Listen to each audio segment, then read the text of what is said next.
இந்த மாதிரி ஒரு திண்ணமான பாட்டிலில் நல்லா ஸ்ட்ராங்காக இருக்கணுங்க. ஸ்ட்ராங்காக இருக்க பாட்டிலில் ஸ்டோர் பண்ணி கொடுத்தீங்கன்னா பிளேட்டில் போகும்போது உங்களுக்கு வந்து உடையாதுங்க. நல்லா பேக் பண்ணி வச்சிடலாம். நல்லா க்ளீன் பண்ணி காய வச்சுட்டேன் பாட்டில். இந்த மாதிரி ஸ்டோர் பண்ணி வைக்கணுங்க. ஈரமே இருக்கக்கூடாது, காற்று படக்கூடாது.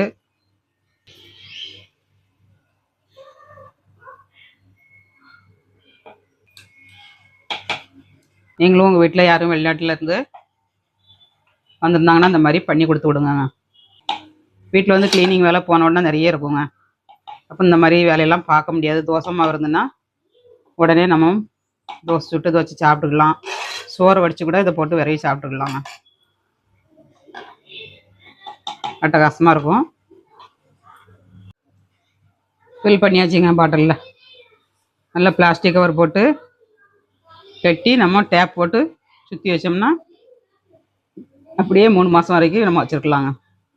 ட்ரை பண்ணுங்கள். இந்த மாதிரி பாட்டிலில் வச்சு கொடுத்து விடுங்க. ஹாய் ஃப்ரெண்ட்ஸ், எல்லோரும் எப்படி இருக்கீங்க? நல்லா இருக்கீங்களா? இன்றைக்கி சூப்பராகிட்டு தக்காளி தொக்கு பண்ண போகிறாங்க. தக்காளி தொக்கு எப்படி பண்ணுறதுன்னு பார்க்கலாம். வீடியோ முழுவதும் ஸ்கிப் பண்ணாமல் பாருங்கள்.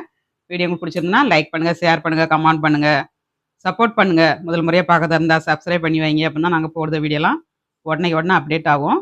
1 மாதம் வரைக்கும் வெளியில் வச்சு யூஸ் பண்ணலாம். இந்த தொக்கு வந்து அதேமாதிரி பிரிட்ஜுக்குள்ளே வைக்காந்தா நீங்கள் 3 மாதம் வரைக்கும் யூஸ் பண்ணலாங்க. பேச்சுலர் பசங்களுக்கு, காலேஜுக்கு போகிற ஹாஸ்டலில் தங்கி படிக்கிற பெண்களுக்கெலாம், பசங்களுக்கெலாம் இந்த மாதிரி தொக்கு பண்ணி கொண்டு போங்க. வெளிநாட்டில் இருக்கவங்க பண்ணி கொண்டு போகலாம். போனோடனே நம்ம சட்டுன்னு சாதத்தை வடித்து சாதத்தில் போட்டு விரைவி சாப்பிட்லாங்க. தோசைக்கு, இட்லிக்கு சாப்பிடலாம், சாதத்தோடு வச்சு சாப்பிடலாம். ரொம்ப நல்லாயிருக்கும். டேஸ்ட் வந்து பேச்சுலர் பசங்களுக்கெலாம் ரொம்ப யூஸ்ஃபுல்லாக இருக்கும். ஏன் சமையல் பண்ணி சாப்பிடுதவங்களுக்கு இந்த மாதிரி தொக்கு பண்ணி கொண்டு போனால் போதுங்க. ஒரு ஸ்பூன் எடுத்து போட்டால் போதும். ஒரு சட்டி சோத்தில் நம்ம போட்டு விரைவி சாப்பிடலாம். அந்த அளவுக்கு டேஸ்டியாக இருக்கும். தக்காளி தொக்கு எப்படி பண்ணுறதுன்னு பார்க்கலாம். வீடியோ முழுவதும் ஸ்கிப் பண்ணாமல் பாருங்கள். ரொம்ப டேஸ்டியாக இருக்குங்க. கைப்படாமல், நம்ம தண்ணி எதுவும் படாமல் ஸ்பூனை போட்டு எடுக்கணுங்க. ஃபஸ்ட்டு ஒரு டப்பாவில் ஸ்டோர் பண்ணி வச்சுக்கிடணும். கொஞ்சம் கொஞ்சமாக நமக்கு தேவை தந்துடி எடுத்துக்கணுங்க. ஓப்பன் பண்ணி வைக்கக்கூடாது. வெளியிலலாம் எடுத்து வச்சிங்கன்னா கெட்டு போகும். அந்த மாதிரி பண்ணுறதுக்கு 1 கிலோ தக்காளி எடுத்துருக்கேன். நல்ல பழுத்த பழமாக எடுத்துக்கோங்க. இந்த மாதிரி நல்ல பழுத்த பழத்தில் பண்ணிங்கன்னா நல்லாயிருக்குங்க டேஸ்ட்டு. எப்படி பண்ணுறதுன்னு பார்க்கலாம். இதை க்ளீன் பண்ணி எடுத்துக்கிடலாம். இதை வந்து நல்லா கழுவி எடுத்துட்டேங்க. கழுவி எடுத்துட்டேன். தண்ணி இல்லாமல் நம்ம தொடச்சி எடுத்துக்கணும். கம்ப்ளீட்டாக தண்ணி இல்லாமல் தொடச்சிக்கோங்க.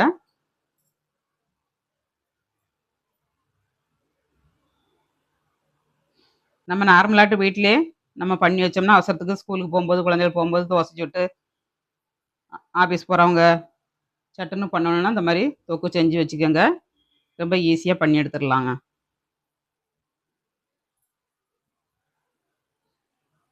நல்ல ஈரம் இல்லாமல் தொடச்சி எடுத்தாச்சு.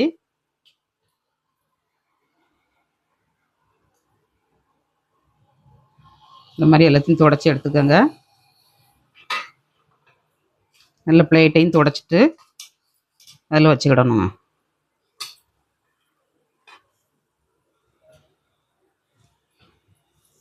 நம்ம எந்த அளவுக்கு தண்ணி இல்லாமல் பண்ணுதோமோ அந்த அளவுக்கு ரொம்ப நாளைக்கு யூஸ் பண்ணலாம். இப்போ தொடச்சி எடுத்தாச்சு. இப்போ கட் பண்ணி எடுத்துக்கலாம். இந்த தொக்குக்கு தேவையான அளவு புளி எடுத்துருக்காங்க. ஒரு சின்ன லெமன் சைஸில் புளி எடுத்துருக்கேன். இது தோல், நார், தோடு இதெல்லாம் இல்லாமல் எடுத்துக்கணுங்க. இந்த மாதிரி நாரெல்லாம் எடுத்துடணும். நம்ம எடுத்துகிட்டு இந்த மாதிரி சின்ன சின்ன பீஸாட்டு பிச்சு போட்டு வச்சுக்கோங்க. புளி போட்டு பண்ணோம்னா கெட்டு போகாது உங்களுக்கு. இதை நறுக்கி எடுத்துக்கலாம் தக்காளியை. இதை வந்து நான் வெளிநாட்டுக்கு போகிறதுக்கு தான் பண்ணுறேன். கொடுத்து விடுறதுக்கு என் பொண்ணுக்கு. நல்லா க்ளீன் பண்ணி எடுத்தாச்சு. போன தடவையும் நான் பண்ணி கொடுத்துருந்தேன். 2-3 மாதம் வச்சுருந்து சாப்பிட்டா. இந்த தடவையும் பண்ணி கொடுத்து விட போகிறாங்க. அதுக்காண்டி தான் நான் பண்ணுறேன். அதை நல்லா கட் பண்ணி எடுத்துக்கலாம். இப்போ தக்காளியை கட் பண்ணுறதுக்கு ஒரு பவுல் எடுத்துக்கோங்க. அப்புறமா சப்பாத்தி கட்டங்க. பவுலில் வந்து நம்ம புளியை போட்டுடணுங்க. ஃபஸ்ட்டு புளியை போட்டிங்கன்னா நம்ம தக்காளியை கட் பண்ணி போடும்போது சாரெலாம் வடிஞ்சு நமக்கு நல்லா ஊறிடும். அதனால் இதில் கட் பண்ணிடலாம். சாரெல்லாம் நல்லா வடிஞ்சு ஊறிடுங்க. நல்ல பரும் தக்காளியாக இருக்குது. இந்த மாதிரி மூட்டை கட் பண்ணி எடுத்துடணும். நம்ம மூட்டை வந்து போடக்கூடாதுங்க. நல்லா பெரிய பெரிய பீஸாக கட் பண்ணி போடுங்க. நீளமாக கட் பண்ணிங்கன்னா நல்லா வதங்கிடுங்க உங்களுக்கு.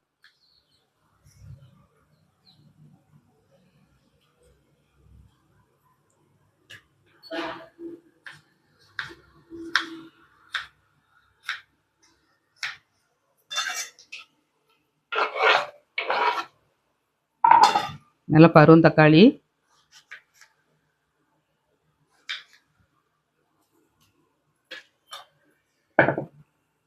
இந்த மாதிரி ஸ்லைஸாக கட் பண்ணி நம்ம பிரியாணிக்கெலாம் கட் பண்ணுவோம் பாருங்கள், அந்த மாதிரி கட் பண்ணி போடுங்க.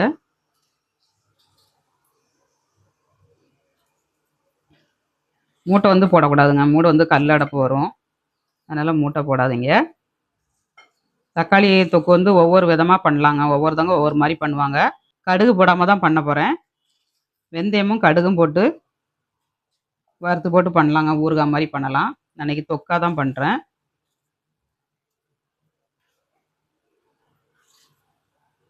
அதனால் கடுகு போடலை, வெறும் வெந்தயம் மட்டும் போட்டு பண்ண போகிறேன்.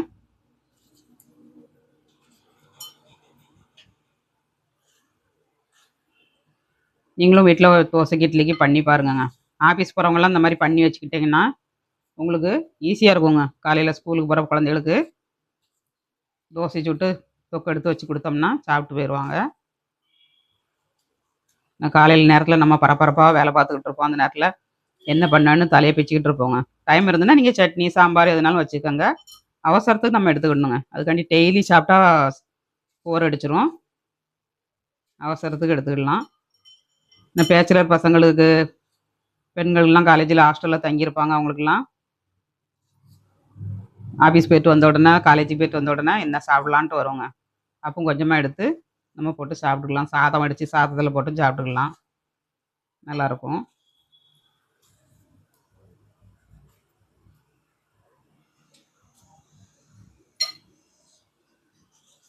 நாங்கள் மும்பையிலலாம் இருந்து வரும்போது தக்காளி சட்னி வச்சு கொண்டு வருவாங்க.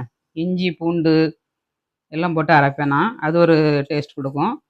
அதுவும் 2 நாளைக்கு நான் வச்சுருந்து பண்ணுவேன். வெங்காயம் போட மாட்டேன், வெங்காயம் போடாமல் தான் பண்ணுவேன். கெட்டு போகாதுங்க, ஊரில் வந்து நாங்கள் சாப்பிடுவோம், அந்த அளவுக்கு டேஸ்ட்டாக இருந்துச்சு. எங்கள் வீட்டால் வந்து ரயில்வேல தான் வேலை பார்த்தாங்க, அதனால் பாஸு தான் எங்களுக்கு. அப்போ வந்து செகண்ட் கிளாஸில் தான் பாஸு, இப்போ ஏசி பாஸ் கிடச்சிச்சு. செகண்ட் கிளாஸில் தான் வருவோம். அப்படி இருந்தும் 2 நாள் வெளியில் வச்சுருப்போங்க, கெட்டு போகாது, நல்லா இருக்குங்க. 2 நாளும் தக்காளி சட்னியும் இட்லியும் தான். புளி சாதம்லாம் தொட்டவே மாட்டேன், எனக்கு வாடையே பிடிக்காது. எல்லோரும் ஓப்பன் பண்ணுவாங்க பாருங்கள், அந்த வாடை வந்து ட்ரெயின் ஃபுல்லாக அடிக்குங்க, சாப்பிடவே முடியாது, வாந்தி எடுக்க வந்த மாதிரி வரும். அதுக்காண்டி நான் புளிசோறு, லெமன் சோறு, தயிர் சோறு இதெல்லாம் எடுக்க மாட்டேன். இட்லியே 2 இட்லியை முக்கி சட்னியில் முக்கி சாப்பிட்டு போயிடுவேன். நிறைய பண்ணி கொண்டு போயிடுவாங்க, பிள்ளைகளுக்கு வரும். அதனால் 4-5 பேருக்கு சேர்த்து 2 நாளைக்கு பண்ணி கொண்டு போயிடுவேன். அதை வச்சே நாங்கள் சாப்பிட்டு போய் இறங்கிடுவோம். கஷ்டமாக தாங்க இருக்கும், நினச்சி பார்த்தா இப்போலாம் ரொம்ப கஷ்டமாக இருக்குது. 2 நாள் நம்ம எப்படி ட்ராவல் பண்ணோம் அப்படின்னு. அடிக்கடி ஊருக்கும் வருவோம். நறுக்கி எடுத்தாச்சு, சாறுப்புறம் அடியில் உடஞ்சி புளி ஊறிடுவோம் நல்லா. இது ஒரு ஓரத்தில் இருக்கட்டும். நம்ம வெந்தயம் வறுத்து எடுத்துக்கலாம், வெந்தயத்தை போட்டு வறுத்துக்கலாம்.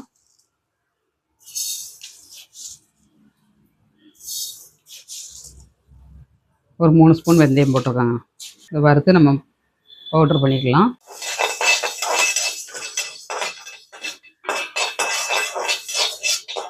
வெந்தய பொடி தெரிச்சு வச்சுருந்தீங்கன்னா வெந்தய பொடி ஆட் பண்ணிக்கோங்க, நான் அப்பப்போ தெரிச்சிடுவாங்க. மிக்சியில் போட்டு நல்லா பவுட்ராக்கி எடுத்துக்கணும், ஆற வச்சு. கடுகு நீங்கள் போட்டு ஊறுகாய் மாதிரி பண்ணதாக இருந்தால் இது கூட நீங்கள் கடுகு ஆட் பண்ணிக்கோங்க. நான் கடுகு போடலை, வெறும் வெந்தயம் மட்டும் போடுறேன், தொக்கு தான் பண்ண போகிறேன். வெந்தயம் நல்லா வறுத்துருச்சுங்க, ஒரு பாத்திரத்தில் எடுத்தாச்சு.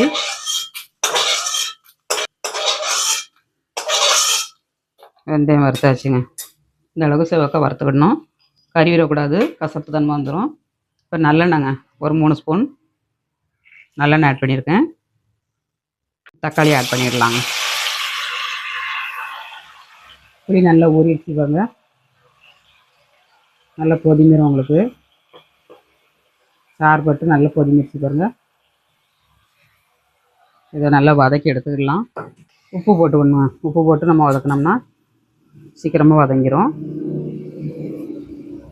உப்பு தேவையான அளவுக்கு போட்டாச்சு, காணலைன்னா கடைசியில் நம்ம செக் பண்ணிவிட்டு போட்டுக்கலாம்.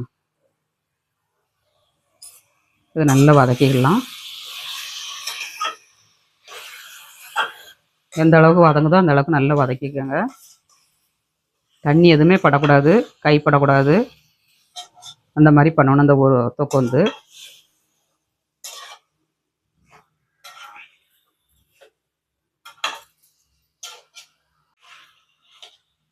யாருக்கெல்லாம் தக்காளி தொக்கு பிடிக்கும்னு கமெண்ட்ஸ் பண்ணுங்கங்க.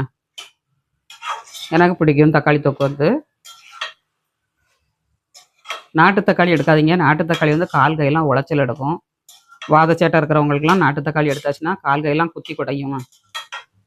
கை முட்டு கால் முட்டுலாம் வலி எடுக்கும். எதுக்குன்னு தெரியாமலே சாப்பிடுவாங்க. ஆனால் நாட்டு தக்காளி வந்து நிறைய பேருக்கு ஒத்துக்கொள்ளாதுங்க. அதேமாதிரி நெல்லிக்காயும் நம்ம பரு நெல்லிக்காய் இருக்க பிறகு அது ஜூஸ் பண்ணி சாப்பிட்டோம்னா, அதையும் ஜூஸ் பண்ணி சாப்பிட்டோம்னா கை கால் முட்டு நரம்பு நரம்பாக பிடிச்சி கொடுக்குங்க. நிறைய பேருக்கு அது ஒத்துக்கொள்ளாது. ஒத்துக்கொள்ளாதவங்க டெய்லி சாப்பிடலாம். ஒத்துக்கொள்ளாதவங்க எப்போமாச்சும் ஒரு நாள் சாப்பிட்டுக்கோங்க. அடிக்கடி சாப்பிட முடியாது கால் கை வலி இருந்துச்சுன்னா. தக்காளி வந்து தண்ணி விட்டு வந்துருச்சு. இதை கொஞ்சம் மூடி வச்சு நம்ம வேக வச்சுக்கலாம். இந்த மாதிரி மூடி வச்சுக்கோங்க. நல்லா வெந்துடும். ஒரு 4 நிமிஷம் கழித்து நம்ம கிண்டி கொடுத்துக்கலாம். அப்பப்போ கிண்டி கொடுத்துக்கணுங்க. கிண்டி கொடுத்து வேக வச்சிங்கன்னா நல்லா மசிஞ்சு வந்துடும்.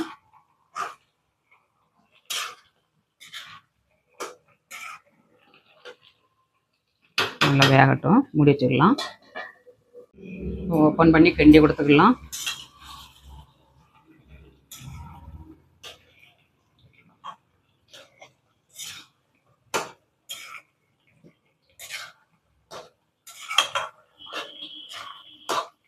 கொஞ்சம் வேகட்டும். அதுக்குள்ளே பொடியை திரித்து எடுத்துக்கலாங்க. வெந்தய பொடியை திரிச்சிக்கலாம். நல்லா ஆறிடுச்சு. வெந்தயமும் நிறைய எடுத்தால் கால் கை உழையுங்க. நிறைய பேருக்கு அதுவும் தெரியாது. சிலவங்களுக்கு வந்து கால் கை உளைச்சல் எடுக்கும். வெந்தய குழம்புலாம் வச்சு சாப்பிட்டாங்கன்னா சிலவங்களுக்கு கால் உழையுங்க.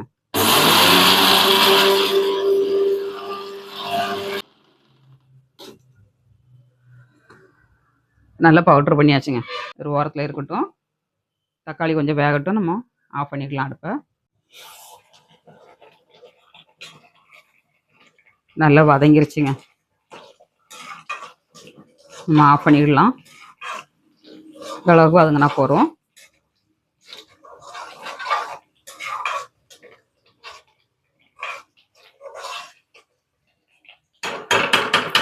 அடுப்பை ஆஃப் பண்ணிடலாம். ஆஃப் பண்ணியாச்சு.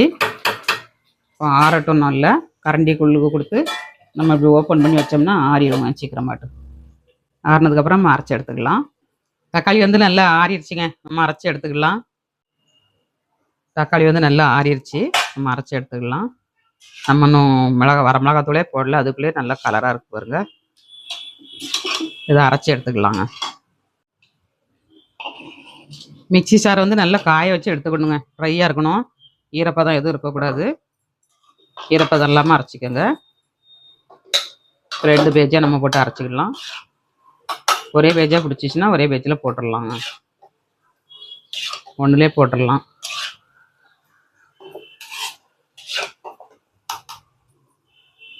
ஒரு பேஜிலே போட்டு அரைச்சிடலாங்க.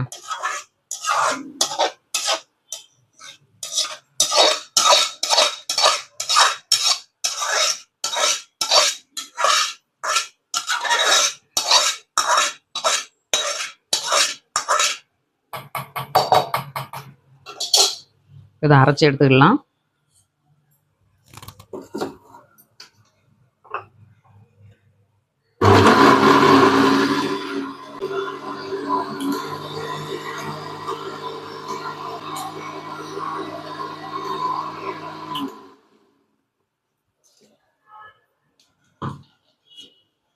நல்லா நைஸாக அரைச்சாச்சுங்க. இந்த அளவுக்கு நைஸாக அரைச்சிக்கோங்க. இந்த கடாயை கழுவிட்டு நம்ம இதிலே பண்ணிடலாங்க. நல்லா கழுவி எடுத்தாச்சு. அடுப்பை ஆன் பண்ணிவிட்டு கடாயை அடுப்பில் வச்சுக்கலாம். இப்போ கடாயில் நல்லெண்ணெய் ஆட் பண்ணிடலாம். எந்த அளவுக்கு நல்லெண்ணெய் ஊற்றுமோ அந்த அளவுக்கு கெட்டு போகாதுங்க. ரொம்ப நல்லாயிருக்கும். நல்லா ஹீட்டாகட்டும். கடுகு ஆட் பண்ணிடலாம். நல்லா ஹீட் ஆயிடுச்சுங்க. கடுகு ஆட் பண்ணிடலாம். 1 ஸ்பூன் கடுகு போட்டிருக்கேன். நல்லா பொரியட்டும். நல்லா பொரிஞ்சு வருதுங்க. இந்த நேரத்தில் நம்ம பூண்டை வந்து ஒரு முழு பூண்டை நச்சு வச்சுருக்கேன். இந்த மாதிரி நச்சு போடுங்க, நல்ல வாசனையாக இருக்கும். கடுகோட நம்ம ஆட் பண்ணிடலாம். டேஸ்ட் ரொம்ப நல்லாயிருக்குங்க பூண்டு போட்டிங்கன்னா. முழு பூண்டாக போடாதீங்க, புறக்கி தூர போட்டுருவாங்க. இந்த மாதிரி நச்சு போடுங்க, நல்ல வாசனையாகவும் இருக்கும், டேஸ்ட்டும் ரொம்ப நல்லாயிருக்குங்க. இதோட சேர்த்து கருவேப்பிலை தழை போட்டுக்கலாம்.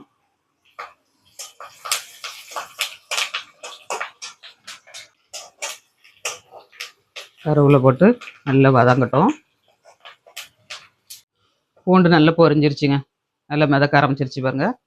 இந்த மாதிரி வெந்து வரணும். இப்போ நம்ம வரமிளகாத்தூள் ஆட் பண்ணிடலாம். அடுப்பை சிம்மில் வச்சுட்டு போட்டுக்கோங்க.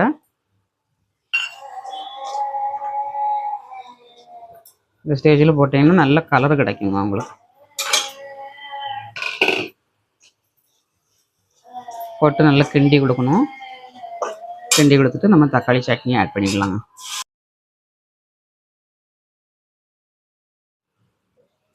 கிண்டி கொடுத்துக்கலாம்.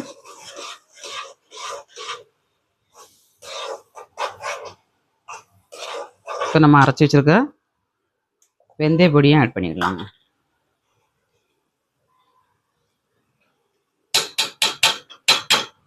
வெந்தய பொடியும் ஆட் பண்ணியாச்சு. கொஞ்சமாக பெருங்காயத்தூள் போட்டுக்கலாம், நல்ல வாசனையாக இருக்கும்.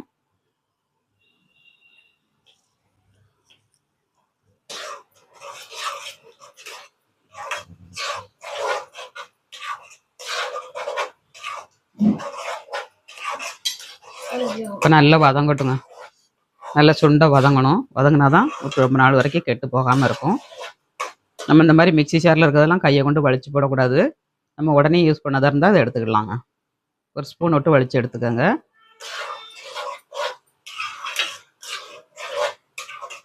நல்லா வேகட்டும், நம்ம அப்பப்போ கிண்டி கொடுத்துக்கலாம். இந்த மாதிரி தேரிக்க ஆரம்பிக்குங்க. அடுப்பை சிம்மில் வச்சு கிண்டி கிண்டி கொடுங்க. அப்பப்போ மூடி வச்சோம்னா வேர்த்து உள்ள வடிஞ்சிரும். அதனால் அடுப்பை சிம்மில் வச்சு ஓப்பன் பண்ணி வச்சே சூடு பண்ணி எடுத்துக்கோங்க. வேர்த்து தண்ணி உள்ளே விடக்கூடாதுங்க. அப்படியே வேகட்டும். கொஞ்ச நேரத்துக்கு ஒருக்க கிண்டி கொடுத்து வேகச்சு எடுத்துக்கலாம். லாஸ்ட்டு வந்து தொக்கை வந்து டேஸ்ட் பண்ணி கொடுக்குறது இந்த வெல்லங்க. வெல்லத்தை கொஞ்சம் ஆட் பண்ணிக்கோங்க. காரம், புளிப்பு, உப்பு எல்லாத்தையும் பேலன்ஸ் பண்ணி கொடுக்கும். டேஸ்ட் ரொம்ப நல்லாயிருக்கும். ஒரு 10 நிமிஷமாக நம்ம வேக விடணுங்க.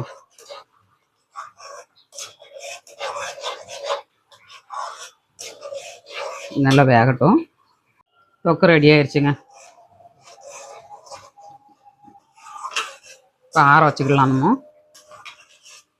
ஆற வச்சு பாட்டிலில் ஊற்ற வைக்கணும். அடுப்பு ஆஃப் பண்ணிடலாம். ஆஃப் பண்ணியாச்சு. ஓப்பன்லேயே இருந்து ஆறணுங்க. வேர்த்து தண்ணி விழுந்துடும். மூடி வச்சாக்கியா ஓப்பனாகவே இருக்கட்டும். கொஞ்சம் ஆற விட்டு நம்ம பாட்டிலில் ஸ்டோர் பண்ணிடலாம். சூப்பராகிட்டு தக்காளி சட்னி ரெடி ஆயிடுச்சுங்க. தக்காளி தொக்கு ரெடி ஆயிடுச்சு. தொக்கு வந்து நல்லா ஆறிடுச்சுங்க. ஒரு பவுலில் ஆட் பண்ணிடலாம். ஒரு கண்ணாடி கிளாஸ் பாட்டில் இல்லைன்னா பிளாஸ்டிக் பாட்டில், ஏர் கண்டெய்னர் டப்பாவில் ஸ்டோர் பண்ணி வைங்க. 6 மாதம் வரைக்கும் நீங்கள் 3 மாதம் வரைக்கும் நீங்கள் யூஸ் பண்ணலாங்க. ஒரு டேஸ்டியாட்டு எம்மியாட்டு பண்ணியாச்சு சட்னி.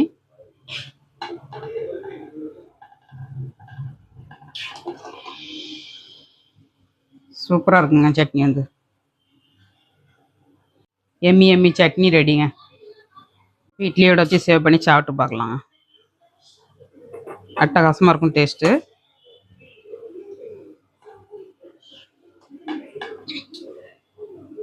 சுதீஷ் சாப்பிட்டு பாருமா.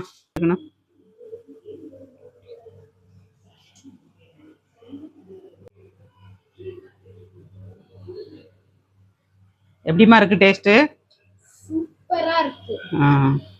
சூப்பராக இருக்குங்க சட்னி. வந்து சாப்பிட்டு பார்க்கலாங்க இட்லியோட வச்சு. டேஸ்ட்டு எப்படி இருக்குண்ணா? என் பேரன் சாப்பிட்டு சூப்பராக இருக்குன்னு சொல்லிட்டான். நான் சாப்பிட்டு பார்க்கேன். வேறு லெவலில் இருக்குங்க. அட்டகாசமாக இருக்குது. நீங்களும் ட்ரை பண்ணுங்கள். ட்ரை பண்ணிட்டு எப்படி வந்துச்சுக்காத கமெண்ட்ஸ் பண்ணுங்கள். மீண்டும் நெக்ஸ்ட் வீடியோவில் சந்திப்போம். பாய்.